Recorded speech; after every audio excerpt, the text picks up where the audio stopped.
Hello everyone, I am Vincent Paredes, a graduate of Bachelor of Secondary Education, major in English from Bohol Island State University main campus, and this is my semi-detailed lesson plan that I am going to use as my reference for my teaching demonstration.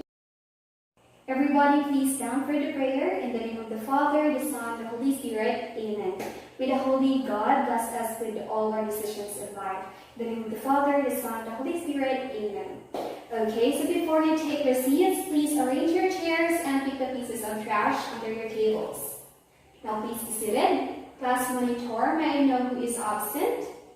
None. Very good. So everyone is present. Let's give everyone a round of applause. Okay, so at this point, we are going to have our new lesson. But before that, may I know who among you here can still remember what we have discussed yesterday? Yes, Mateo? Very good. Yesterday, we discussed about verb. Now, can you tell me what is verb? Yes, Melody? Very good, Melody. Now, always remember that verb is not just an action word, but also a state of being. Now, verb has three main types. What were those? Yes, Eric? Very good, Eric. So we have action verbs, linking verbs, and helping verbs. Very good. Now, do you have any questions or clarifications about the previous lesson? None? Okay, very good. So at this time, we are going to have our new lesson. So I have here some codes. Now, these codes, we are going to come up with a word. In order for you to unlock the real word, you need to step back. So the letter prior to the given letter is the correct letter. So we have here the first code. Can you tell me what is the word? Very good. So the word would be simile. Great job. How about the second word? What's that? Very good. It's metaphor. Great job. How about the third word? Yes, Jessa? Okay, very good, Jessa. It's hyperbole. Now the fourth word we have. Yes, Jeff? Very good. It's personification. Great job, everyone. Now, actually, these words here have something to do with our lesson for today. Now, based on these words, simile, metaphor, hyperbole, and personification, what do you think is our lesson for today? Any hand? Yes, Joshua? Very good. Today, we are going to discuss about figures of speech. Now, when we say figures of speech, what do we mean by that? Can you please read the definition? Yes, Dan? Very good, Dan. So, the figure of speech is a word or phrase used in a non-literal sense for rhetorical or vivid effect. Now, in other words, figures of speech is when you are going to say something in terms of another thing. Now, what do we mean by that? For example, your mom says you need to bring your umbrella with you because it's raining cats and dogs outside. Now, of course, your mom doesn't literally mean there are cats and dogs that are falling from the sky, right?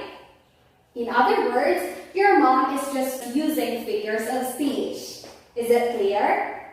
You have questions? Very good. Now we have here different figures of speech. First one, we will tackle about simile. Can anyone here tell me what is simile? Yes? Very good. So simile is comparing two objects of different kinds which have, however, one point in common by using like, as, or so. In other words, you are just comparing two things, two persons, two animals, but you are using like, as, or so. Now, I have here an example. She cries like a baby. Now, look at here. You are comparing she to a baby. Okay? Now, can you give me another example? Yes. Very good. Another one? Yes.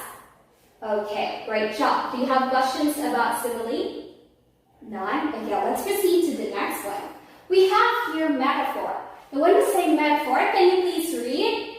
That is very good. Metaphor is the implied simile. It is direct comparison. So unlike simile, you are no longer used as, like, or so. You are directly comparing. Now, I have here an example. The camel is a ship of the desert. Now, we are comparing the camel to the ship. Okay? Now, do you have any other examples? Yes? Very good. Another one? Very good. Now, do you have questions about metaphor? None? Okay, let's proceed to the next one. We have here hyperbole.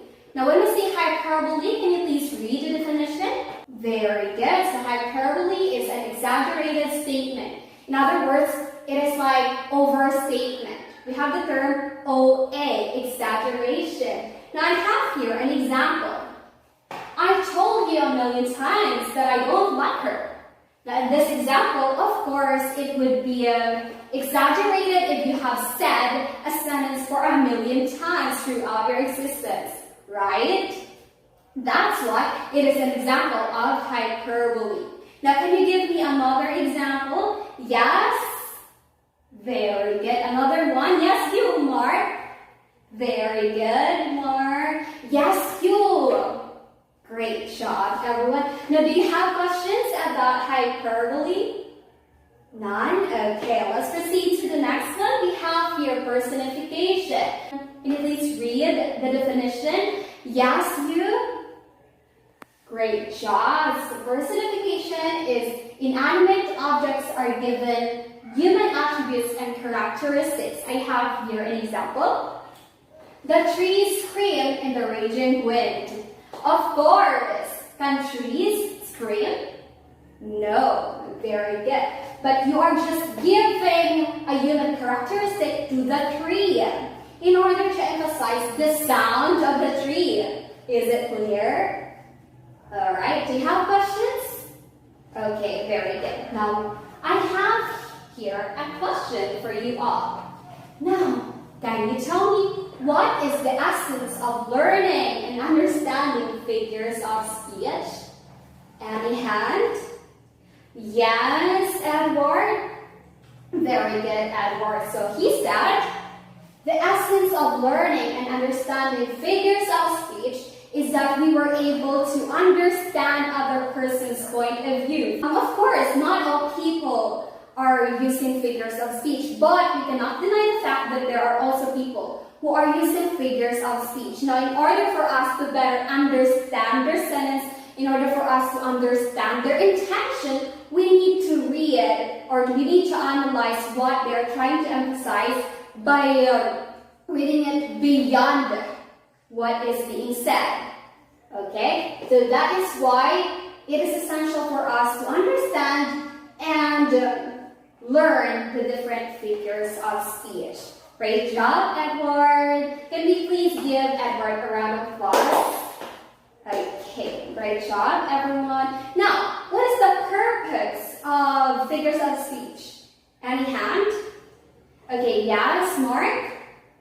Great job, Mark. The purpose of figures of speech is that we will be able to give meaning to a word or to a sentence creatively. Of course, it would be good if you know how to express yourself creatively. And through figures of speech, we can be able to do that, right? Great job. Now, any questions about the lesson? No question? Okay, great job, everyone. Now, I have here an activity. So you need to collaborate with your groups. Can you please group yourselves into 5? Let's count. 1, 2, 3, 4, 5. Very good. Now, please proceed to your groups. Alright. So at this point, you need to collaborate with your group. You need to create 2 stanza poem, and each stanza should consist of 4 lines. Okay? Now, of course, it should consist with different figures of speech. So here is the criteria. Originality for 10 points, coherence of form and structure for 5 points, clarity of imagery and language for 5 points, and presence of figures of speech is 10 points. Now you may start. Okay, now finish or not finish, please submit your papers. Very good, everyone. Now, do you have any questions or clarifications about the lesson? None. Okay, very good. Now this time, can you please get a half sheet of paper and please answer this activity? Okay, so finish or not finish, please submit your papers. Okay, now I have here your assignment. Please copy your assignment. Okay, now everybody please stand for the prayer. In the name of the Father, the Son,